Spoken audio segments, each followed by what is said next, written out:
Assalamualaikum Bu Ida. Dengar-dengar ada Waalaikumsalam. yang mau disampaikan nih. Eh, Bagaimana Bu? Waalaikumsalam, Bu Asra. Iya, Bu, betul. Ada sesuatu yang mau saya sampaikan ke Ibu. Sepertinya kita memiliki sedikit waktu ya Bu, mungkin 15 menit sampai 20 menit ya untuk kita ngobrol-ngobrol nih. Kira-kira apa yang mau disampaikan Bu? Ini, Bu, terkait dengan rekan-rekan guru di sekolah.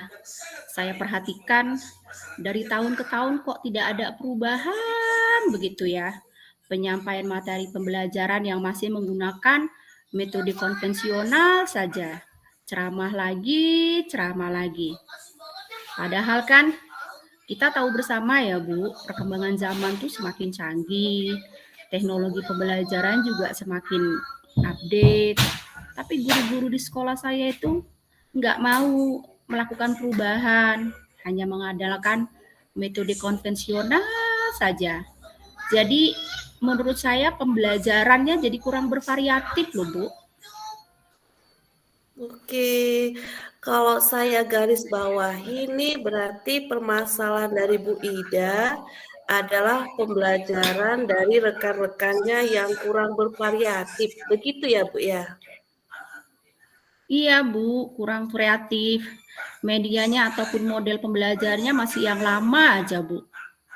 Iya. Nah, kira-kira dari percakapan kita hari ini, apa sih yang ingin Ibu Ida dapatkan? Saya inginnya setelah percakapan kita ini Bu, adalah perubahan di sekolah saya khususnya gitu ya, dalam hal penyampaian materi pembelajaran gitu Bu.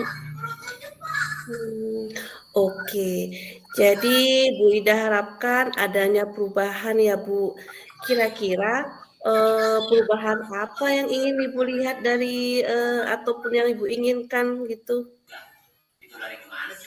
Saya ingin adanya perubahan misalnya dalam hal penyampaian metodenya, model pembelajarannya, media pembelajaran, supaya lebih bervariatif Bu. Misalnya menggunakan berbagai aplikasi pembelajaran seperti Quizizz yang sekarang sedang marak digunakan kan Bu, atau membuat slide presentasi gitu menggunakan PowerPoint kayak gitu ya. Saya rasakan ini lebih baik ya Bu daripada hanya mengandalkan metode ceramah aja.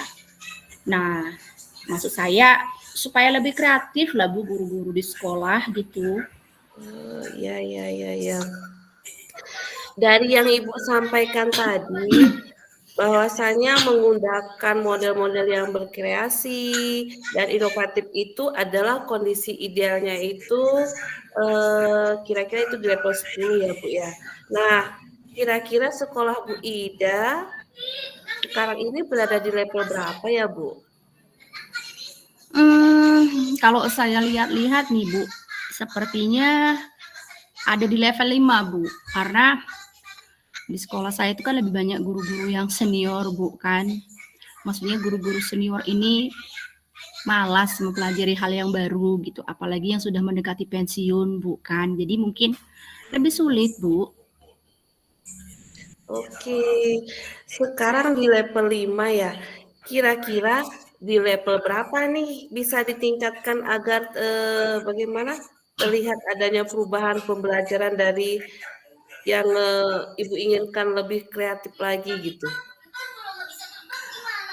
Kalau menurut saya sih level-level 7 sepertinya sudah bisa Bu ya, artinya sudah bisa memenuhi standar gitu. Nggak usah sampai ke level 8, level 7 aja udah lumayan Bu gitu. Kira-kira nih, usaha apa yang Bu Ida lakukan untuk menciptakan adanya perubahan itu? Sebenarnya saya juga masih memikirkan sih Bu, rencana apa atau tindakan apa yang ingin saya buat begitu.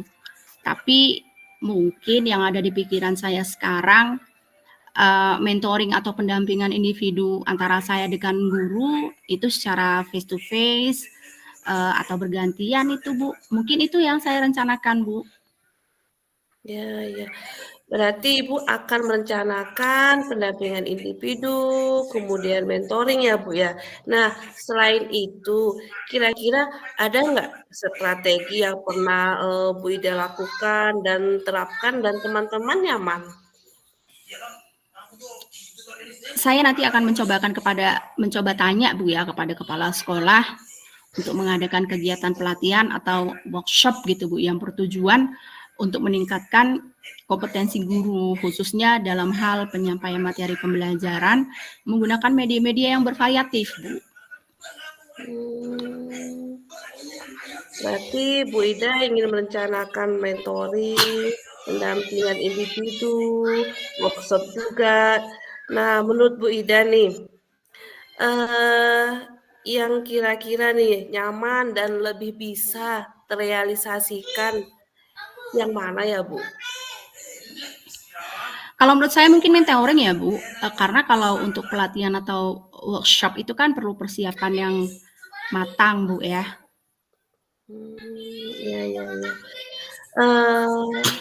Nah, kalau mentoring nih, kira-kira Ibu membutuh bantuan atau support dari siapa ya Bu?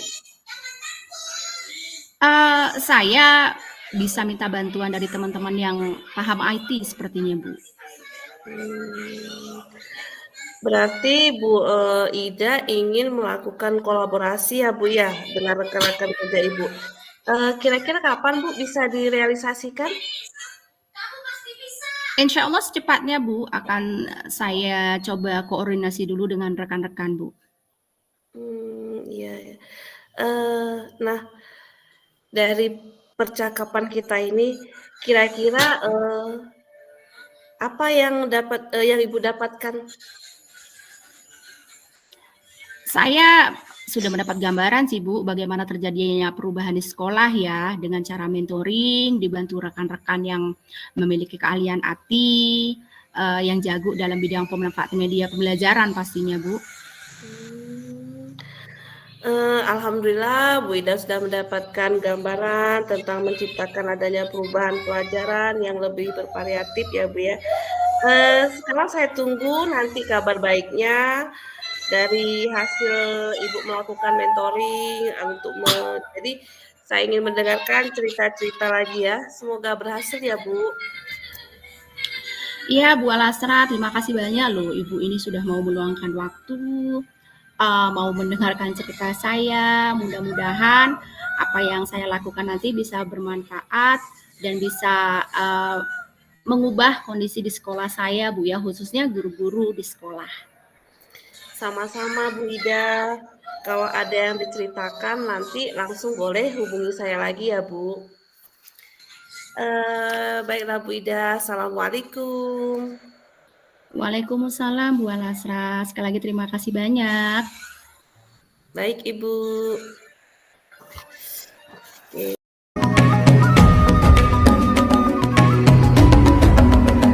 Bangun dan bukalah matamu, saatnya meraih mimpimu.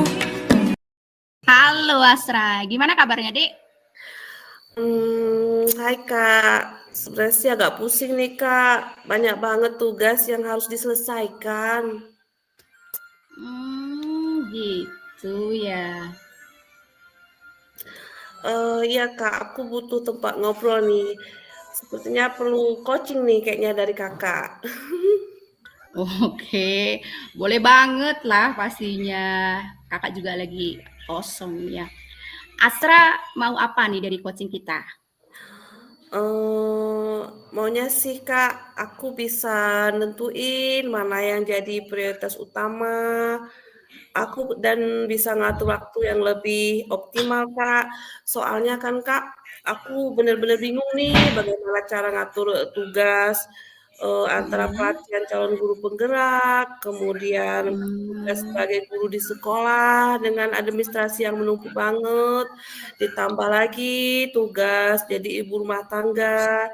Jadi kan nggak bisa diabaikan juga kan Kak. Ya plus aku tuh sering banget nih Kak ngedrop atau sakit gitu Kak. Banyak ya kerjaan Asra ya, besar banget tuh tanggung jawabnya ya. Oke lah, kita coba atur satu-satu ya. Pertama-tama nih, apa yang menurut Asra paling penting? Sebenarnya sih kewajiban mengajar di sekolah, Kak. Tapi, pelatihan calon penggerak itu kan penting juga, Kak.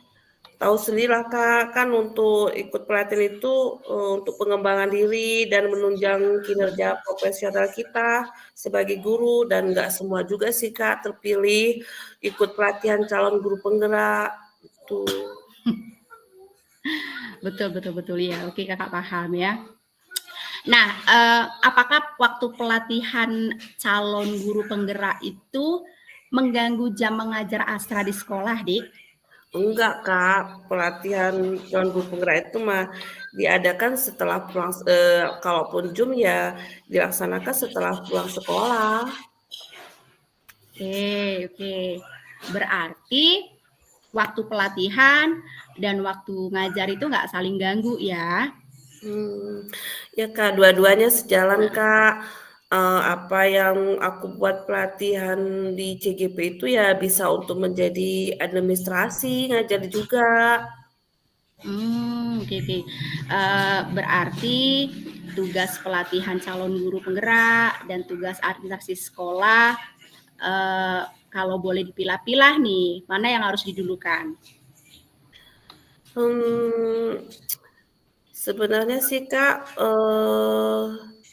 gimana ya, Kak, ya, untuk pelatihan CGP Dua-duanya bisa sejalan, dua-duanya bisa sejalan. oh ya, dua-duanya bisa sejalan sih, Kak. Apa yang aku buat di pelatihan CGP itu kan bisa juga sih, Kak, untuk administrasi ngajar, juga. Ya memang sejalan sih, Kak, dua-duanya bisa saya prioritaskan gitu, Kak. Oke, oke, mantap kalau gitu ya. Berarti tugas pelatihan di CGP dan tugas administrasi sekolah saling memenuhi. Sekarang gimana dengan manajemen waktu di rumah? Apa Asra punya cara nih untuk ngebuat jadwal yang lebih efisien? Aku bisa ngerjain beberapa tugas rumah tangga, Kak, pas ada waktu aja. Jadi kalau aku pikir sih aku harus bagi tugas nih, Kak, dengan, suami supaya mungkin bisa ikutan bantu. Oke, oke. Ide yang bagus tuh, Sra. Oke. Nah, sekarang kita bicara soal kesehatan nih.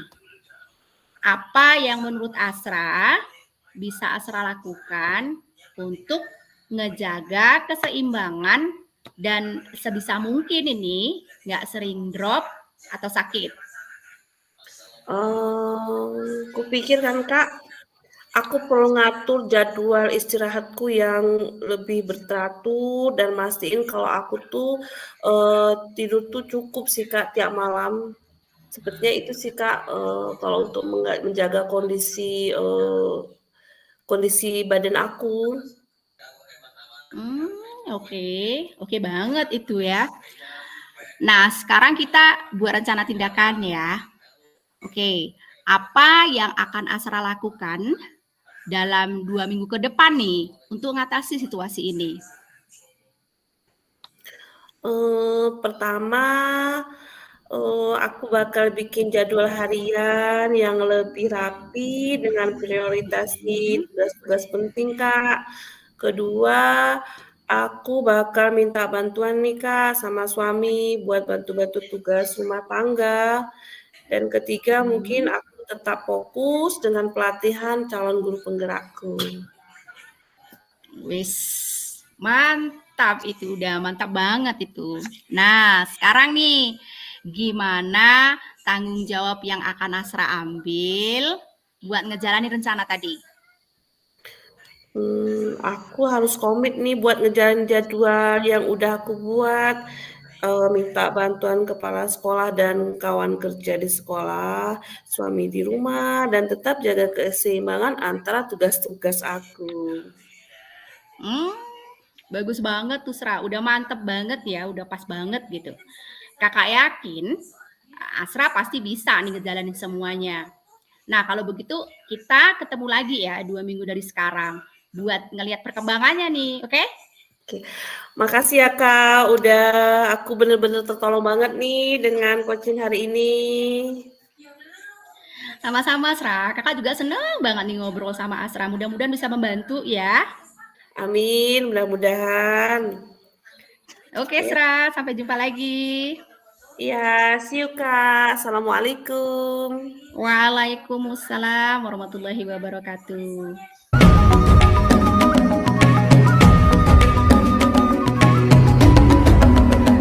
Bangun dan bukalah matamu, saatnya